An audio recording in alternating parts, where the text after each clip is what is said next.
আপনারা শুনছেন হুমায়ূন আহমেদের 'আসমানীরা তিন বোন' পর্ব ৪। ১৫ বছর পরের কথা। আশ্বিন মাস।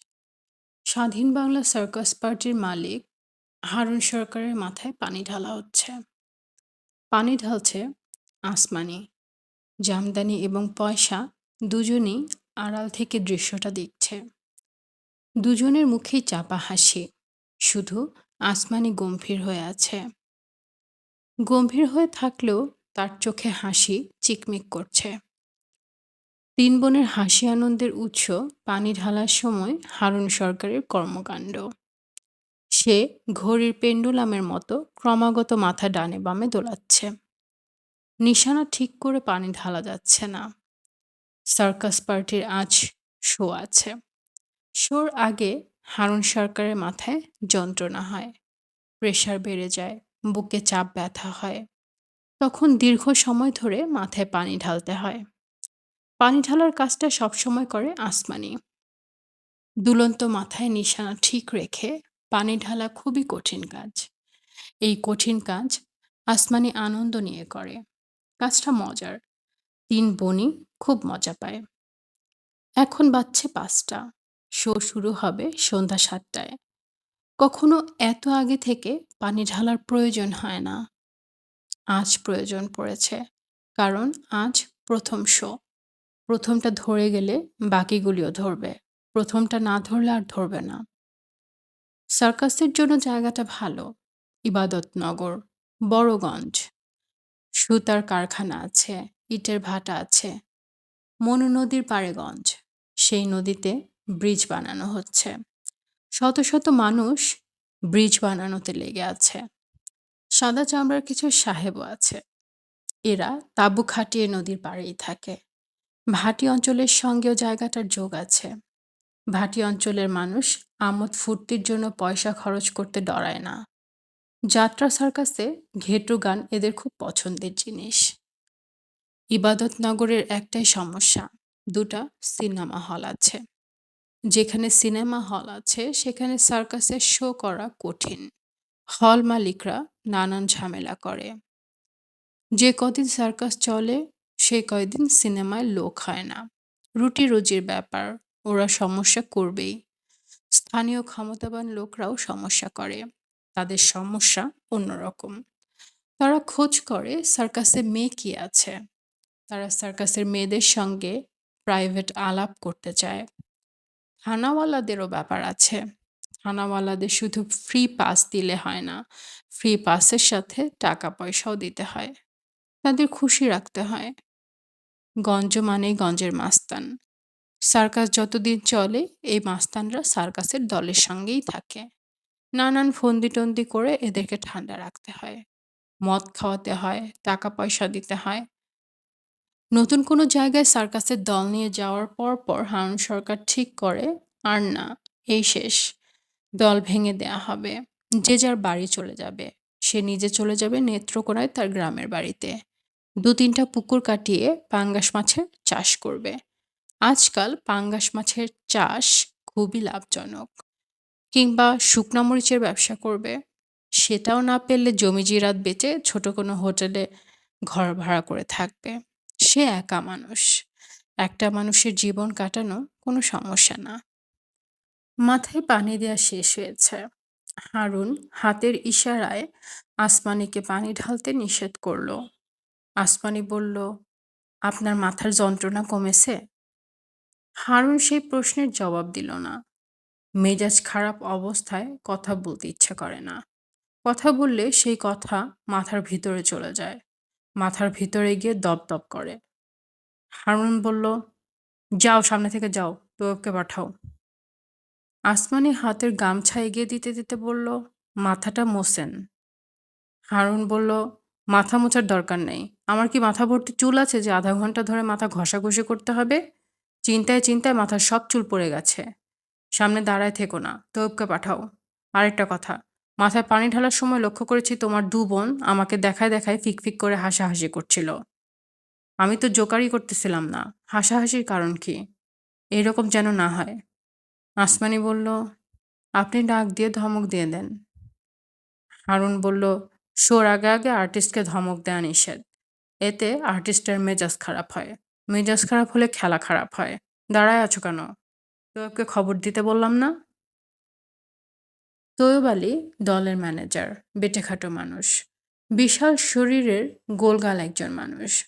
শরীরের তুলনায় মাথাটা ছোট। ঠোঁট না নাড়িয়ে সে কথা বলতে পারে। এই ক্ষমতাটা তার কাজে আসে। কারণ সে শুধু দলের ম্যানেজার না, সে সার্কাসের জোকার। জোকারকে কিছু বিশেষ বিদ্যা জানতে হয়। তৈয়ব আলী শুরু থেকে শেষ পর্যন্ত একা আসর জমিয়ে রাখে।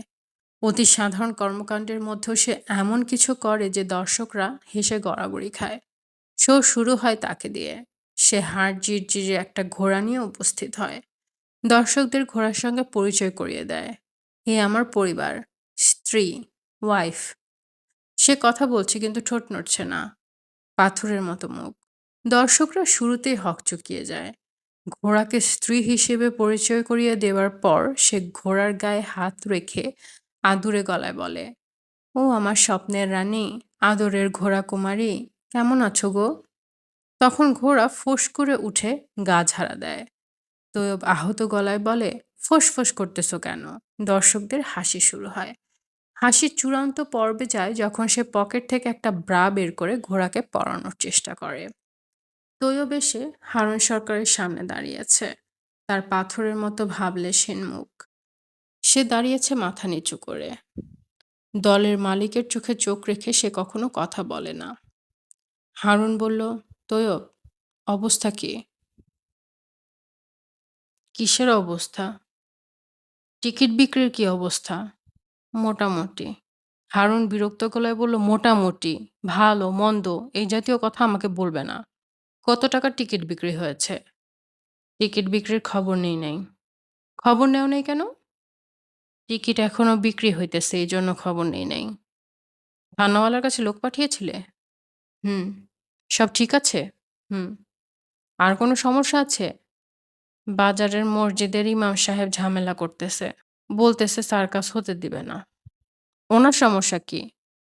উনি বলেছেন যাত্রা, সার্কাস এগুলো বেদাতি কাজকর্ম। নাচ গান হয়, এগুলো হইতে দিবেন না।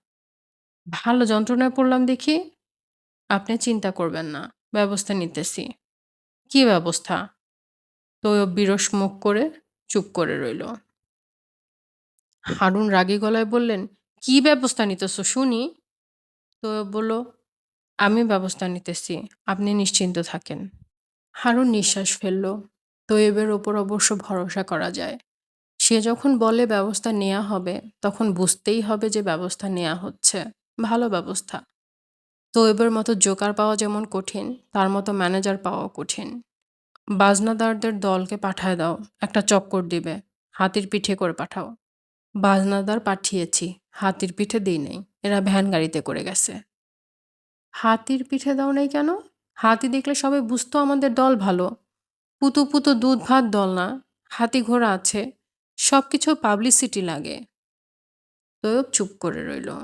খাম্বার মতো দাঁড়ায় থাকবা না, কথা বলো। হাতি পুন্দের চিপায় লুকায় রাখলা কোন হিসেবে? হাতির শরীর ভালো না। হারুন চমকে উঠে বলল, বলো কি? কি হয়েছে? খাওয়া দাওয়া বন্ধ করে দিয়েছে। সর্বনাশ! হারুনের মাথা চক্কর দিয়ে উঠল। হাতি তার নিজের না। হাতি পোষার মতো বড় দল তারটা না। হাতি ভাড়া করা। বায়নার টাকা ছাড়াও প্রতিশোতে ৩০০ টাকা ভাড়া দিতে হয়। হাতির কিছু হলে হাতির মালিক জহিরুদ্দিন তাকে ছাড়বে না। হাতির ভাড়া বাবদ জহিরুদ্দিনের ১০,০০০ টাকা পাওনা হয়েছে। পাওনা টাকার জন্য যে কোনো দিন লোক পাঠাবে। তখন কি উপায় হবে কে জানে? তৈয়ব ঠান্ডা গলায় বলল, চিন্তা করবেন না। হারুন রাগী গলায় বলল, বেকুবের মতো কথা বলবে না। বেকুবের মতো কথা আমার পছন্দ না। হাতি খাওয়া বন্ধ করে দিয়েছে, আমি চিন্তা করব না? আনন্দে নাচবো? ব্যান্ড মাস্টারকে ডাক দাও, বাজনা বাজাক, আমি ডান্স দেই। আমি ব্যবস্থা নিতেছি।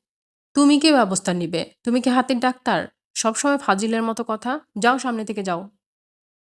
আপনি দুটো ঘুমের ট্যাবলেট খেয়ে শুয়ে পড়েন। ওরে বাসরে, তুমি তো শুধু হাতির ডাক্তার না, তুমি দেখি আবার মানুষেরও ডাক্তার। যাও যাও, সামনে থেকে যাও। হারুনের মাথার দুপাশে দপদপ করছে। আবারও মাথায় পানি ঢালার ব্যবস্থা করা ঠিক হবে কিনা বুঝতে পারছে না। ২টা ঘুমের ওষুধ খেয়ে ঘুমিয়ে থাকার উপদেশটা খারাপ না। ঘুম হবে না, কিন্তু ঝিম ভাব আসবে। ঝিম ভাবের কারণে মাথার যন্ত্রণা কমে যাবে। হারুন মনে মনে বিড়বিড় করল, আল্লাহ পাক, আজকের দিনটা পার করে দাও।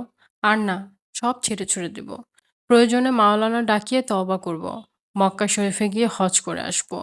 মদিনা শরীফে গিয়ে নবীজির মাজার জিয়ারত করব। আজকের দিনটা পার করে দাও মওলা। প্রবল হাসির শব্দ। মনে হচ্ছে একসঙ্গে শত শত মানুষ হা হা করছে। হাসির শব্দে তাঁবুর তিরপল খুলে মাথায় পড়ে গেছে। নিঃশ্বাস বন্ধ হয়ে আসছে। হারুন বিছানায় উঠে বসল। মাথার উপর তাঁবু পড়েনি। সব ঠিকঠাক আছে। সে ঘুমিয়ে পড়েছিল। তার ঘুম না ভাঙিয়ে শো শুরু করে দিয়েছে। হাসির শব্দের উৎস জোকারের জোকারি। এখন নিশ্চয়ই ঘোড়া এবং তৈয়বের কথাবার্তা হচ্ছে। ঘোড়াকে ব্রা পরানোর চেষ্টা চলছে। যেভাবে হাসির শব্দ আসছে, শো অবশ্যই জমে গেছে। ঘোড়ার খেলার পরেই হবে পাখির খেলা। হালকা জিনিসের পরপরই ভারী কোনো কিছু দেয়া যায় না। পাখির খেলা সবসময় জমে না। মাঝে মাঝে খুব জমে যায়। আবার মাঝে মাঝে দর্শকরা চেঁচিয়ে বলে, বন করো, বন করো। ওই পক্ষীওয়ালা বাড়ির যা। মাঝে মাঝে হাততালিতে কান ফাটার উপক্রম হয়। আজ কি হবে কে জানে। হারুন বিছানা থেকে নামলো। তাঁবুর পেছন দিয়ে বের হয়ে দর্শকদের দিক দিয়ে ঢুকলো। দর্শক কেমন হয়েছে দেখা দরকার। পাখির খেলা জমে কিনা সেটাও দেখা দরকার। পাখির খেলা জমে গেলে বাকি খেলা নিয়ে দুশ্চিন্তা নেই। শেষ আইটেম দড়ির খেলা। যার শেষ ভালো তার সব ভালো। দড়ির খেলাটা মারাত্মক। স্বাধীন বাংলা সার্কাসের আসল খেলা। ৩ বোন ১০ মিনিট ধরে খেলা দেখায়। এই ১০ মিনিট দর্শকরা প্রাণ হাতে নিয়ে বসে থাকে। ১৮ ফুট উপরে দড়ি টানানো। ৩ বোন প্রথমে দড়ির ওপর দিয়ে সাবধানে হেঁটে যায়। তাদের দেখেই মনে হয় তারা দড়ির ওপর দিয়ে হাঁটতে খুব ভয় পাচ্ছে। এখনই পড়ে যাবে, এখনই পড়ে যাবে ভাব। ভয় পাওয়ার কথা। দড়ির নিচে কোনো নাইলনের নেট নেই। একবার পড়লে অবশ্যই মৃত্যু। আগে নেট থাকতো। দেখা গেল নিচে নেট বিছানো থাকলে দর্শকরা মজা পাচ্ছে না। কারণ তারা জানে দড়ির ওপর থেকে পড়ে গেলে কোনো ক্ষতি নেই। ব্যথা পাবে না। জালে আটকে যাবে। যেই নাইলনের নেট সরিয়ে দেয়া হলো অমনি খেলা জমে গেল। সার্কাসে মানুষ বিপজ্জনক খেলা দেখতে আসে। নিচে নাইলনের শক্ত নেট ফিট করে দড়ির ওপর দিয়ে হাঁটায় কোনো বিপদ নেই। বিপজ্জনক অবস্থায় দড়ির ওপর দিয়ে অতি সাবধানে হেঁটে যাওয়া দেখেই দর্শকরা হতভম্ব হয়। যে দড়ির ওপর দিয়ে হেঁটে যাচ্ছে তার জন্য খানিকটা মায়াও হয়। মেয়েগুলি দড়ির এক প্রান্তে চলে এলে হাঁপ ছেড়ে বাঁচে। তখন শুরু হয় আসল খেলা। মেয়ে ৩টি দড়ির উপর দৌড়াতে শুরু করে। লাফালাফি করছে, দৌড়াচ্ছে, হাসছে। সেই সঙ্গে বাজছে তুমুল বাজনা। দর্শকরা হৃৎপিণ্ড গলার কাছে নিয়ে অপেক্ষা করছে। তাদের টেনশন আর সহ্য হয় না। খেলা শেষ হলে তারা বাঁচে। সার্কাস পার্টির জন্য এরকম একটা আইটেমই যথেষ্ট। সেখানে স্বাধীন বাংলা সার্কাসের ৪-৫টা ভালো আইটেম আছে। জাদুকর প্রফেসর মতিন আছে, যে তার শার্টের পকেট থেকে জ্বলন্ত আগুন বের করে সেই আগুনে সিগারেট ধরায়। সিগারেটে লম্বা টান দিয়ে ধোঁয়া ছাড়ে কান দিয়ে। মুখে সিগারেট টানছে, ভুম ভুম করে দুকান দিয়ে ধোঁয়া বের হচ্ছে। ডিম থেকে পাখি বের করে সেই পাখিকে কাঠের বাক্সে রেখে ফু দিতেই পাখি হয়ে যায় খরগোশ। হারুন দর্শকদের পেছনের সারির কাছে এসে দাঁড়িয়েছে। দর্শক সমাগম ভালো। আজ প্রথম শো, অনেকেই পাশ নিয়ে ঢুকেছে। তারপরও বলতে হবে দর্শক সমাগম ভালো। অনেক মহিলা এসেছে।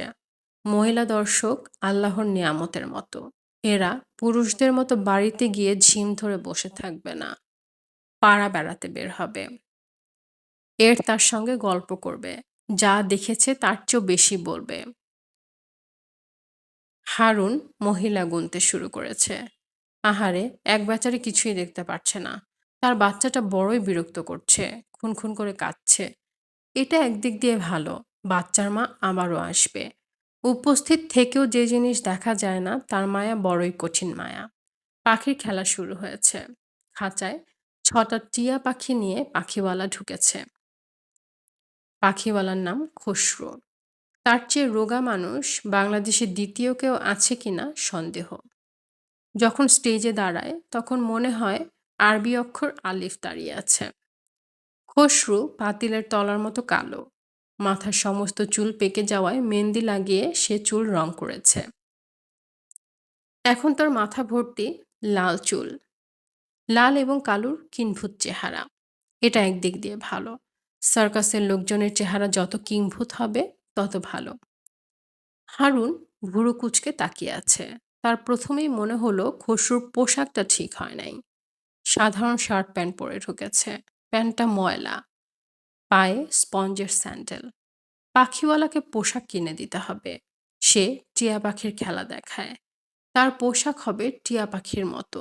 সবুজ প্যান্ট, সবুজ শার্ট। মাথায় হলুদ টুপি। দূর থেকে দেখে যেন মনে হয় লম্বা একটা টিয়া পাখি। দর্শক মণ্ডলী, নারী পুরুষ, শিশু বৃদ্ধ, কিশোর কিশোরী, যুবক যুবতী। আমি পাখিওয়ালা। আমার নাম খসরু, টিয়া খসরু। আমি ৬টা টিয়া পাখি নিয়ে এসেছি। খাঁচার ভেতরে আছে বলে দূর থেকে আপনাদের বুঝতে অসুবিধা হচ্ছে। দিলাম খাঁচা খুলে। খাঁচা খোলা হলো। ৬টা পাখি নিমিষের মধ্যে খাঁচা থেকে বের হয়ে চোখের আড়াল হয়ে গেল। টিয়া খসরু শূন্য খাঁচা হাতে দাঁড়িয়ে আছে। ব্যান্ড বাদকের দল কিছুক্ষণ তুমুল বাজনা বাজালো। বাজনা থামার পর খসরু বলল, খাঁচা খুলে দিলে খাঁচার পাখি উড়ে যায়, আর ফিরে আসে না। দেখি এদের কি অবস্থা। আয় আয় সবুজ পক্ষী ঘরে আয়। খসরুর কথা শেষ হবার সঙ্গে সঙ্গে পাখি উড়ে উড়ে এসে খাঁচায় ঢুকতে লাগলো। খসরু পাখি গুনছে। ১, ২, ৩, ৪। দর্শকদের তালি পড়তে শুরু করেছে। তালিরও একটা ব্যাপার আছে। দর্শকদের মধ্যে সার্কাসের নিজস্ব কিছু লোক আছে। বাবুর্চি আছে, বাবুর্চির হেল্পাররা আছে। তাদের কাজ হলো প্রতিটা আইটেমের শেষে তালি শুরু করা। একজন শুরু করলে ১০ জন শুরু করে। সার্কাস জমে যায়। দই জমার জন্য যেমন দইয়ের বীজ দিতে হয়, সার্কাস জমার জন্য দিতে হয় হাততালির বীজ। টিয়া খসরু আবার কথা বলা শুরু করেছে। তার গলার আওয়াজ ভালো। এত দূর থেকেও পরিষ্কার শোনা যাচ্ছে। দর্শক মণ্ডলী নারী পুরুষ শিশু বৃদ্ধ কিশোর কিশোরী যুবক যুবতী স্বামী স্ত্রী লাইলি মজনু অর্থাৎ প্রেমিক প্রেমিকা। আপনারা খাওয়া খাদ্য নিয়ে মারামারি দেখেছেন? খাওয়া খাদ্য নিয়ে মানুষ মারামারি করে, জন্তু জানোয়ার মারামারি করে। এক হাঁড়ি নিয়ে ২ কুত্তা টানাটানি দেখেন নাই? অবশ্যই দেখেছেন। এখন দেখবেন ২ পাখির খাদ্য নিয়ে টানাটানির খেলা।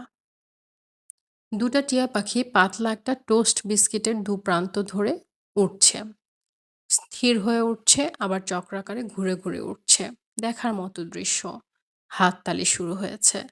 হাততালির সঙ্গে শীষ দেওয়ার শব্দ আসছে।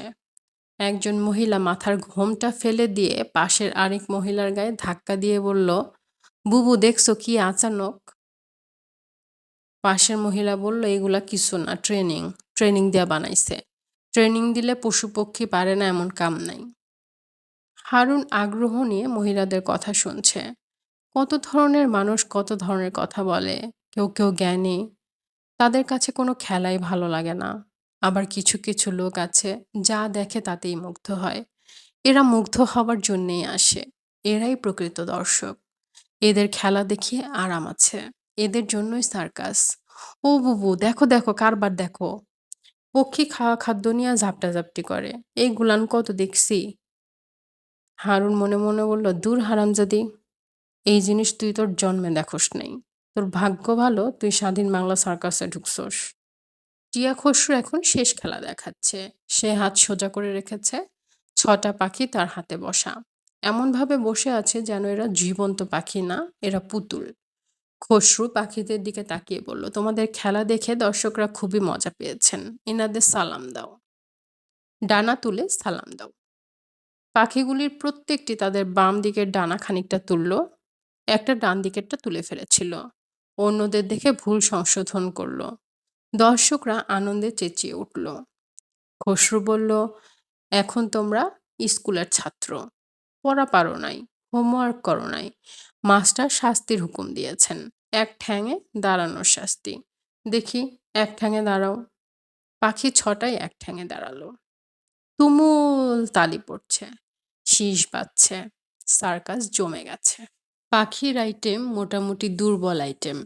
এই আইটেমেই যখন পার পেয়ে গেছে, অন্যগুলো উড়াল দিয়ে যাবে। খসরু ভালো দেখিয়েছে, তাকে সবুজ একটা পোশাক বানিয়ে দিতেই হবে। পপলিনের সবুজ কাপড় পাওয়া গেলে কালী দর্জির দোকানে বানাতে দেয়া হবে। হারুন তাঁবু থেকে বের হলো। অজু করে ২ রাকাত শুকরানা নামাজ পড়তে হবে। রাতের খাওয়ার ব্যবস্থা কি তার খোঁজ নেয়া দরকার। ভালো কাজকর্মের পরে ভালো খাওয়া-দাওয়া দরকার। রাতে খিচুড়ি করতে বলা হয়েছিল। চাল, ডাল আর সবজির খিচুড়ি। এখন মনে হচ্ছে সঙ্গে মাংস থাকা দরকার। খিচুড়ির সঙ্গে ঝাল গরুর মাংস। হাতির খোঁজও নেয়া দরকার। হাতি খাওয়া-দাওয়া কি শুরু করেছে? গোপনে হাত জোড় করে হাতিকে বলতে হবে, ভুল ত্রুটি কিছু হলে ক্ষমা করে দাও। খাওয়া-দাওয়া করো। তুমি মারা পড়লে আমি গরিব মানুষ। আমি জানে মারা পড়ব। আমার পুরা দল মারা পড়বে। হারুন মোটামুটি নিশ্চিত হাতি মানুষের কথা বোঝে এবং সমস্ত পশু-পাখির মধ্যে হাতির অন্তরেই মায়া বেশি। হারুন নামাজে দাঁড়াবার আগে হাতির ঘরে যাওয়া ঠিক করল। পর্দা ঘেরা জায়গায় হাতিকে শিকল দিয়ে বেঁধে রাখা হয়েছে। হাতি শুয়ে আছে। হাতির পাশে জামদানি বসে আছে। সে হাতির সুরে হাত বুলিয়ে দিচ্ছে। দৃশ্যটা হারুনের ভালো লাগলো। জামদানি নামের এই মেয়েটার অন্তরেও মহাব্বত আছে। মহাব্বত ছাড়া কিছু হয় না। সার্কাসের মতো বড় একটা দল একসঙ্গে রাখতে হলে সবার জন্য সবার মহাব্বত থাকতে হয়। মানুষ মায়া করবে পশুর জন্য, পশু মায়া করবে মানুষের জন্য। সবাই বাঁধা থাকবে মায়ার শিকলে। হারুন রাগী গলায় বলল, নকল রাগ। আসমানি, জামদানি, পয়সা, এই ৩ মেয়ের ওপর সে কখনো রাগ করে না, কিন্তু ভাব দেখায় সারাক্ষণ রেগে আছে। তুমি এখানে কি করো? শো টাইমে সবসময় তৈরি থাকতে হয়। তুমি তো খেলার ড্রেসও এখনো পরো নাই। জামদানি কিছু বলল না, চুপ করে রইল। শো টাইমে নিজের ঘরে চুপচাপ বসে থাকবে। মনে মনে ইয়া মুকাদ্দিমু এটা জপবে। ইয়া মুকাদ্দিমুর অর্থ হলো হে অগ্রসরকারী, তোমার খেলাটা রিস্কের খেলা। এই খেলায় মন স্থির রাখার জন্য আল্লাহ খোদার নাম নিতে হয়। হাতির কাছে কি করতেছিলা? কিছু না। মেয়ে ছেলের হাতির ঘরে যাওয়া ঠিক না। ৩টা জায়গা আছে মেয়ে ছেলের জন্য নিষিদ্ধ। পানের বরজ, হাতিশালা, আরেকটা জায়গার নাম মনে আসতেছে না। মনে আসলে বলবো। নিষিদ্ধ কি জন্য? আরে কি যন্ত্রণা! নিষিদ্ধ কি জন্য আমি জানি কি? আমি তো নিষিদ্ধ করি নাই। কথা বাড়াবা না। যাও ঘরে যাও। ২ মিনিটের মধ্যে খেলার ড্রেসে তোমাকে দেখতে চাই। জামদানি ক্ষীণ গলায় বলল, হাতিটার কি হয়েছে আমি জানি। হারুন বিরক্ত গলায় বলল, ফাইজলামির কথা আমার সঙ্গে বলবা না। আমি ফাইজলামির কথা একেবারেই পছন্দ করি না। তুমি হাতির ডাক্তার না। তুমি দড়ি খেলার খেলোয়াড়। তোমার কাজ দড়ির উপরে। হাতির সুর হাতানি তোমার কাজ না। এই জগতে সব মানুষের আলাদা আলাদা কাজ দেয়া আছে। প্রত্যেকে প্রত্যেকের কাজ ঠিক মতো করবে। তাতে সংসার ঠিক মতো চলবে। বুঝেছ? জি। না এক কান দিয়ে ঢুকায় অন্য কান দিয়ে বার করে দিয়েছ। ঠিক মতো বুঝেছি। ঠিক মতো বুঝলে ভালো। আবার বেশি বুঝে ফেলবা না। বেশি বুঝে ফেললে খারাপ। তোমার বড় বোন আসমানি। সে সবসময় বেশি বুঝে। আমি খবর পেয়েছি। সে বাবুর্চিকে গিয়ে বলেছে সে তার ৩ বোনের জন্য আলাদা রান্না করবে। ৩ জনের জিনিসপত্র তারে যেন আলাদা করে দিয়ে দেয়া হয়। এসব কি ফাইজলামি? সার্কাসের দল হলো একটা সংসার। সংসারে ২-৩ জায়গায় পাক হয় না। এক জায়গায় পাক হয়। বুঝেছ? জি। ঠিকমতো বুঝেছ? জি। যাও, ঘরে যাও। ২ মিনিটের মধ্যে তৈরি হয়ে থাকো। দোয়াটা যে বলেছিলাম মনে আছে? জি, মনে আছে। বলো দেখি। জামদানি ভীত গলায় বলল, মনে নাই। দোয়াটা হলো ইয়া মুকাদ্দিমু। যাও, জপতে জপতে যাও। জামদানি চলে গেল। হারুন হাতির সামনে বসল। হাতি তাকিয়ে আছে তার দিকে। এত বড় একটা জানোয়ার অথচ কি পুঁতি পুঁতি চোখ। অথচ প্যাঁচার মতো ছোট পাখির কি বিরাট ২ চোখ। হারুন বলল, কিরে বেটা, খাওয়া বন্ধ কি জন্য? রাগ করেছ? বলেই মনে হলো ভুল হয়েছে, বেটা হবে না, এটা মাদি হাতি। সার্কাসে কখনো মর্দ হাতি রাখা হয় না। সবসময় মাদি হাতি রাখা হয়। মর্দ হাতি সবসময় মাথা গরম করে। তখন তাদের সামলানো কঠিন। মাদিহাতে কখনো মাথা গরম করে না। হারুন বসে বসে এক পায়ে এগোলো। নরম গলায় বলল, তোকে বেটা বলেছি বলে মনে কষ্ট পাস নাই তো? আদর করে বেটা বলেছি। খাওয়া দাওয়া ছেড়ে দিয়েছিস কি জন্যে? তোর কি হয়েছে বল দেখি? কেউ কিছু বলেছে? তোর যদি স্পেশাল কিছু খেতে ইচ্ছে করে তাহলে বল, ব্যবস্থা করি। তেঁতুল খাবি? 1 কেজি তেঁতুল এনে দিই। হারুন ভয়ে ভয়ে হাত বাড়ালো। সে সার্কাস দলের মালিক। জন্তু জানোয়ার নিয়েই তার কাজ। তারপরেও সে খুবই ভীতু ধরনের মানুষ। হাতির দিকে হাত বাড়াতে তার ভয় লাগছে। হাতির গায়ে হাত লাগার আগেই হাতি শব্দ করে নড়ে উঠল। হারুন লাফ দিয়ে সরে গেল। সাহস দেখানোর কোনো দরকার নেই। হারুন শুকরানা নামাজ অতি দ্রুত শেষ করল। 3 মের দড়ি খেলার সময় সে উপস্থিত থাকবে। আজ পর্যন্ত এমন কোনো দিন যায়নি যে 3 মে দড়ির খেলা দেখাচ্ছে আর সে সেখানে উপস্থিত নেই। মেয়ে তিনটিকে সে নিজে খেলা শিখিয়েছে। প্রথমে যখন 3 বোন এলো তখন ছোটটার বয়স 3 বছর। 3 জনের একজনকে রাগ করে ধমক দিলে 3 জন মিলে একসঙ্গে কান্নাকাটি শুরু করে দিত। দেখে রাগও লাগতো আবার মায়াও লাগতো। একজনের জ্বর হয়েছে, কিছু খাবে না, বাকি 2 জনও খাবে না। একজনকে নতুন কাপড় কিনে দিলে সে পরবে না, 3 জনকেই কাপড় কিনে দিতে হবে। মেয়েগুলিকে নিয়ে হারুনকে খুব কষ্ট করতে হয়েছে। কষ্ট বৃথা যায় নাই। মানুষের কোনো কষ্টই বৃথা যায় না। সার্কাসের দল টিকিয়ে রাখতে হবে মেয়ে তিনটার জন্য। দল ভেঙে দিলে মেয়ে তিনটা যাবে কোথায়? এই 3 কন্যার যাবার জায়গা নেই। রাত 11টা। হারুন সরকারের ঘরের দরজা বন্ধ। ঘরের ভেতর সে আছে আর আছে বাবুর্চির অ্যাসিস্ট্যান্ট কালু। হারুন সরকার পা ছড়িয়ে বসেছে। কালু পা টিপে দিচ্ছে। খুব আয়োজন করে পা টিপা হচ্ছে। একটা বাটিতে সরিষার তেল নেওয়া হয়েছে, আরেকটা বাটিতে পানি। প্রথমে সরিষার তেল দিয়ে ডলা দেওয়া হচ্ছে, সেখানেই পানি দিয়ে আবারও ডলা হচ্ছে। হারুন সরকারের পায়ে সমস্যা আছে। মাঝে মাঝে হাড়ের ভেতর যন্ত্রণা হয়। ভোঁতা ধরনের ব্যথা। কোনো কোনো দিন ভোঁতা ব্যথাটা শেষ পর্যন্ত ভোঁতাই থাকে, কিন্তু মাঝে মধ্যে ব্যথা অসহনীয় হয়ে ওঠে। আজ ব্যথা এখনো সহনীয় পর্যায়ে আছে, তবে তার তীব্র ব্যথায় মন নিতে পারে। হারুন সরকার ভীত ভঙ্গিতে বসে আছে। ব্যথার গতি বোঝার চেষ্টা করছে। কালুর হাতের কাছে দড়ি আছে। ব্যথা তীব্র হয়ে গেলে দড়ি দিয়ে শক্ত করে পা পেঁচিয়ে বাঁধতে হবে। হারুনের হাতে কাঁসার গ্লাস। গ্লাসে কেরু কোম্পানির জেন। কাঁসার গ্লাসে কেরু কোম্পানির জিন খাওয়া হারুন শিখেছে তার ওস্তাদ মনু মিয়ার কাছে।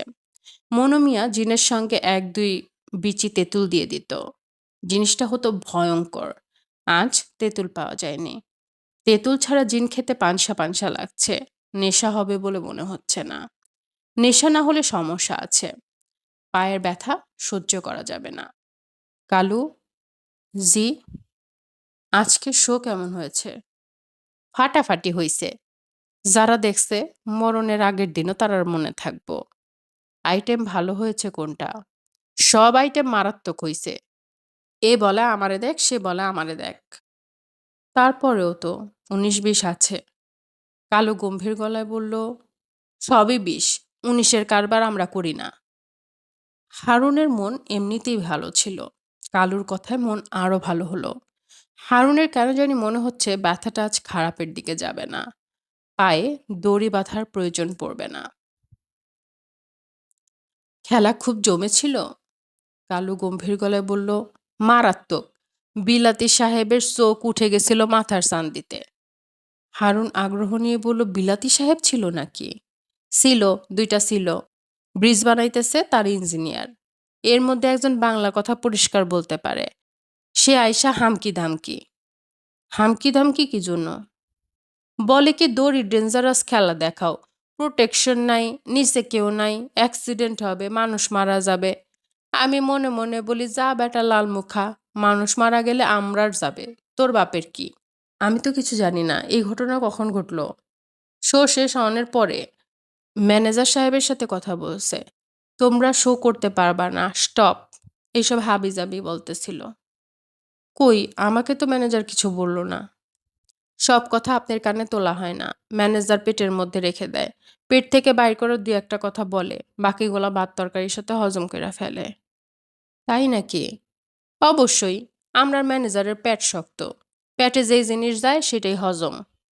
আলিশান একটা খবর ম্যানেজারের কাছে আছে। ম্যানেজার আপনারে দেয় নাই। দিব কি দিব না তার ঠিক নাই। কি খবর?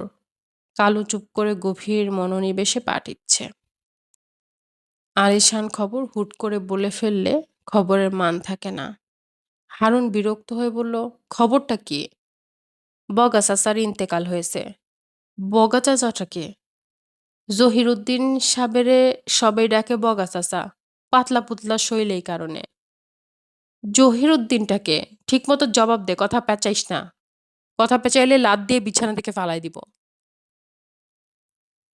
কালু আহত গলায় বলল, জহিরুদ্দিন সাহেব হাতির মালিক। তারে আপনি নামে চিনবেন না, সেটা কেমনে বুঝবো? লাত মাইরা ফেলতে চাইলে ফেলেন। আমরা গরিব। আমরার জন্ম হয়েছে লাত খাওয়ানোর জন্যে। চুপচাপ তেল মালিশ কর, কথা বন্ধ। কালু পায়ে তেল মালিশ করে যাচ্ছে। হারুন এমন ভঙ্গিতে বসে আছে যেন সে ঘোরের মধ্যে চলে গেছে। চারপাশে কি হচ্ছে বুঝতে পারছে না। জহিরুদ্দিন মারা গেছে, এর চেয়ে আনন্দের সংবাদ আর কি হতে পারে? লটারিতে লাখ টাকা পাওয়ার আনন্দের মতো আনন্দ। হাতির মালিক মারা গেছে। হাতি এখন আর কাউকে ফেরত দিতে হবে না। পাওনা টাকাও দিতে হবে না। স্বাধীন বাংলা সার্কাস পার্টি এখন একটা হাতির মালিক। কালু বলল, হাতির মালিক তো স্যার এখন আমরা। হারুন বলল, আমরা হাতির মালিক হব কি জন্য? জহিরুদ্দিন সাহেবের ওয়ারিশানরা হাতির মালিক। কোর্টের কাগজপত্র নিয়ে ওয়ারিশান আসলে হাতি ফেরত দিব। ম্যানেজার সাহেব বলেছেন হাতি খরিদের বায়না দলিল গত মাসে করা হয়েছে। জহিরুদ্দিন সাহেব মাসে মাসে টাকা উসুল হবে এই করারে হাতি বেচে দিয়েছেন। হারুন অতি দ্রুত নিজেকে সামলে নিয়ে বলল, চিন্তা ভাবনার মধ্যে থাকে, পায়ে যন্ত্রণা, এইসব কারণে আসলে কথা মনে থাকে না। হাতি যে আমরা খরিদ করে নিয়েছি এই কথাটা ভুলে গেছি। খরিদ অবশ্যই করেছি। কাগজপত্র ম্যানেজারের কাছে আছে। টাকা পয়সাও যতদূর মনে হয় দেয়া হয়ে গেছে। দেখি, ম্যানেজারকে জিজ্ঞেস করি। অল্প কিছু যদি বাকি থাকে দিয়ে দেওয়া দরকার। ঋণ রাখা আমার পছন্দ না। ঠিক আছে, তুমি যাও। আজ মনে হয় ব্যথা উঠবে না। ম্যানেজারে পাঠাও। আমার গ্লাস খালি, গ্লাসের জিনিস দিয়ে যাও। তেঁতুলের জোগাড় দেখবা। এই জিনিস যদি আমারে তেঁতুল ছাড়া খাইতে হয় তাহলে তোমার খবর আছে। কানে ধরে তাঁবুর চারদিকে তোমারে চক্কর দেওয়াবো, বুঝছো? জি, বুঝেছি। ম্যানেজারে পাঠাও। পা ছ্যাঁচড়াইতে ছ্যাঁচড়াইতে যাবা না। বন্দুকের গুলির মতো যাও। কালু বিষণ্ণ মুখে বের হয়ে গেল। হারুন তেঁতুলবিহীন জিনের গ্লাসে লম্বা চুমুক দিয়ে বুঝল তার নেশা হয়েছে। জিনের নেশা হুট করে ওঠে। তাই হয়েছে। কিছুক্ষণ আগে তার যে জগৎ ছিল এখন সেই জগৎ নাই। এখনকার জগৎ আনন্দময় জগৎ। হঠাৎ হাতির মালিকানা পেয়ে যাওয়া একটা কারণ হতে পারে। তৈয়ব এসে বলল, আমারে ডেকেছেন? হারুন বিরক্ত গলায় বলল, না ডাকলে তুমি আসো না? তুমি নবাব সিরাজউদ্দৌলা হয়েছ? তৈয়ব মেঝেতে দৃষ্টি নিবদ্ধ রাখল। হারুন গ্লাসে লম্বা চুমুক দিয়ে বলল, জহির সাহেব ইন্তেকাল করেছেন, এই খবর পেয়েছ? গতকাল। গতকাল খবর পেয়েছ, আমাকে দেও নাই কেন? নাকি ভুলে গেলা স্বাধীন বাংলা সার্কাসের মালিক আসলে কে? তুমি তো ভেবে বসে আছো তুমিই মালিক। মনে রাখবা, তুমি 2 পয়সা দামের ম্যানেজার। 1 মিনিটের নোটিশে পাছায় লাথি মেরে তোমার রাস্তায় ফেলে দিতে পারি। পারি কি না বলো? যে পারেন। এখন বলো, এত বড় একটা সংবাদ লুকায় রেখেছ কেন? তোয়েব ছোট করে নিঃশ্বাস ফেলল, কিছু বলল না। হারুন কড়া গলায় বলল, ফোঁস করে নিঃশ্বাস ছাড়বা না, বলো কি ব্যাপার? তোয়েব শান্ত গলায় বলল, ওনার মৃত্যু সংবাদ প্রচার করার আগে হাতিটা যে আমরা আগেই খরিদ করেছি এটা প্রচার করা দরকার। তা না হলে সবাই ভাববে হাতির মালিক মারা গেছে আর আমরা হাতি মেরে দিয়েছি। হারুন কিছু না বলে পরপর কয়েক দফা জিনের গ্লাসে চুমুক দিল। ম্যানেজারের প্রতি এই মুহূর্তে অত্যন্ত প্রসন্ন বোধ করছে হারুন। প্রসন্ন ভাবটা সে গোপন রাখবে কি রাখবে না বুঝতে পারছে না। বড় একটা দল চালাতে হলে অনেক কিছু ভাবতে হয়। বড় দল চালানোর কিছু কঠিন নিয়ম কানুন আছে। একটা প্রধান নিয়ম হলো দলের কারোর ওপর খুশি হলে খুশি ভাব গোপন রাখতে হবে। যার ওপর খুশি তাকে তা কখনো জানানো যাবে না। তৈয়ব বলল, আমি যাই। হানন বলল, ঘটনা তো কিছুই শুনলাম না, যাই যাই করছো কেন? হাতির অবস্থা ভালো না, পশু ডাক্তারের সন্ধানে যাব। সদরে একজন ভেটেরিনারি সার্জন আছে, তাকে নিয়ে আসবো। আচ্ছা যাও, একটা জিনিস শুধু খেয়াল রাখবা, আমি তোমার উপর বেজার, যে কোনো সময় লাথি দিয়ে তোমাকে দল থেকে বের করে দেব। আমার এখানে কারো চাকরি পার্মানেন্ট না। আমি যে কাউকে ১ সেকেন্ডের নোটিশে দল থেকে বের করে দিতে পারি, নিজেকেও পারি। আমি সার্কাস দলের মালিক, আমি নিজেকে দল থেকে বের করে দিলাম। ভালো না? জি ভালো। জামদানি মেয়েটাকে আমার কাছে পাঠাও। হাতির বিষয়ে সে কি যেন কথা বলছিল, কথাটা শুনি। ওরা ঘুমায় পড়েছে, ঘুম থেকে ডেকে তুলে পাঠাও। দেশের যেমন বাদশা থাকে, সার্কাস দলেরও বাদশা থাকে, বাদশার হুকুম শুনতে হয়। তো বের হয়ে গেল। হারুন মাথায় ছোট্ট একটা চক্কর অনুভব করলো, নেশা জমে গেছে। শরীর হালকা লাগছে, মনে ফুর্তির ভাব প্রবল হচ্ছে। এই সময়টা খারাপ। এখন যদি দুঃখের কোনো কথা মনে পড়ে তাহলে ফুর্তির বদলে মন ভরে যাবে দুঃখে। তখন টপ টপ করে চোখ দিয়ে পানি পড়তে থাকবে। নেশা খুব খারাপ জিনিস। শুরু হলো আনন্দের জন্য, শেষ হলো দুঃখে। ভেউ ভেউ কান্না, চোখের পানি নাকের সর্দিতে মাখামাখি। সর্বশেষ ঘর ভাসিয়ে বমি, বমির ওপর শুয়ে থাকা। জামদানি ঘরে ঢুকলো। সে কিছু বলার আগেই হারুন আনন্দিত গলায় বলল, কি খবর, কি খবর, কি খবর? নেশা ভালো মতো ধরেছে। নেশার নিয়ম হলো, ভালো মতো ধরলে সব বাক্য ৩ বার ৪ বার করে বলা হয়। তারপরেও মনে হয় ঠিকমতো বলা হলো না, কি যেন বাকি থেকে গেল। জামদানি বলল, কি জন্য ডেকেছেন? হারুন বলল, খুব জরুরি একটা কাজে ডেকেছি। জরুরি কাজটা কি ভুলে গেছি। দাঁড়ায় আছো কেন, বসো। জামদানি বসল। হারুন আগ্রহ নিয়ে বলল, নেশা করলে কি হয় জানো? অল্প নেশা করলে স্মৃতিশক্তি বাড়ে। নেশা একটু বেশি হয়ে গেলে স্মৃতিশক্তি ধুপ করে পড়ে যায়। আমারটা ধুপ করে পড়ে গেছে। ও আচ্ছা, মনে পড়েছে। তুমি বলেছিলে হাতির কি অসুখ হয়েছে তুমি জানো। সাপের অসুখের বিষয়ে যে জানে তাকে বলে সর্পরাজ। তোমার টাইটেল দিলাম হস্তি রানী। হা হা হা। হারুন হাসতে হাসতে বিছানায় গড়িয়ে পড়ার মতো অবস্থায় চলে গেল। হাসি থেকে তার হেঁচকি উঠে গেল। হেঁচকির ফাঁকে ফাঁকে বলল, বলো দেখি হস্তি রানী, আমার হাতির অসুখটা কি? জামদানি শান্ত গলায় বলল, হাতিটার সন্তান হবে, প্রসব ব্যথা উঠছে। হারুন তীক্ষ্ণ গলায় বলল, কি বললা? জামদানি বলল, হাতিটার সন্তান হবে।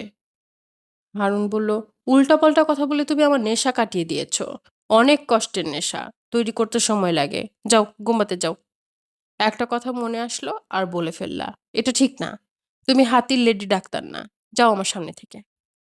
হারুন অনেকদিন পর মনের আনন্দে নেশা করলো। জিনের পুরো বোতল শেষ করার পর লুকিয়ে রাখা ভদকার একটা বোতল বের করা হলো। একা একা মদ্যপান করা যায় না। এখন হারুনের সঙ্গী কালু।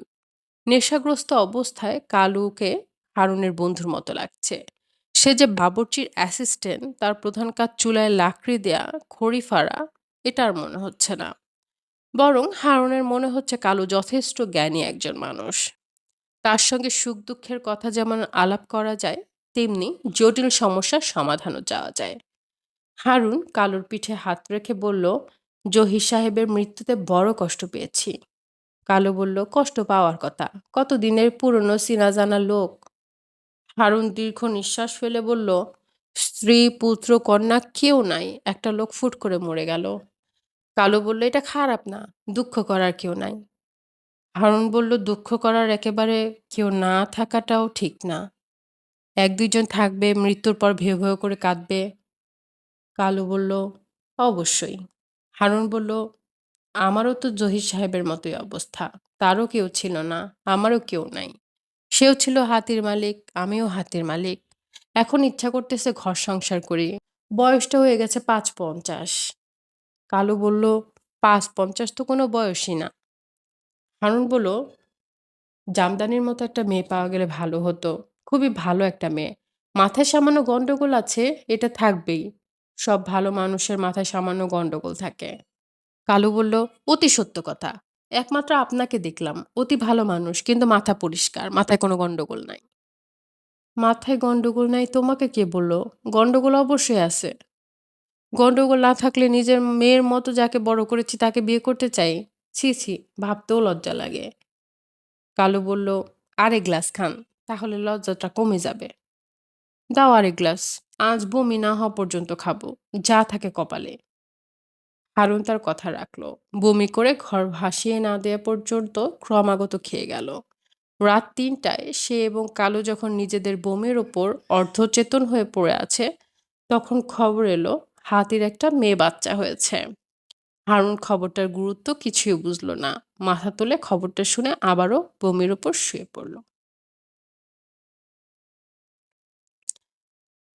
পর্বটি এখানেই শেষ। ভালো লেগে থাকলে একটি লাইক দিবেন, একটি কমেন্টস করবেন। যারা গল্প শুনতে ভালোবাসে তাদের সাথে শেয়ার করবেন আর আমার চ্যানেলটি সাবস্ক্রাইব করবেন। ধন্যবাদ।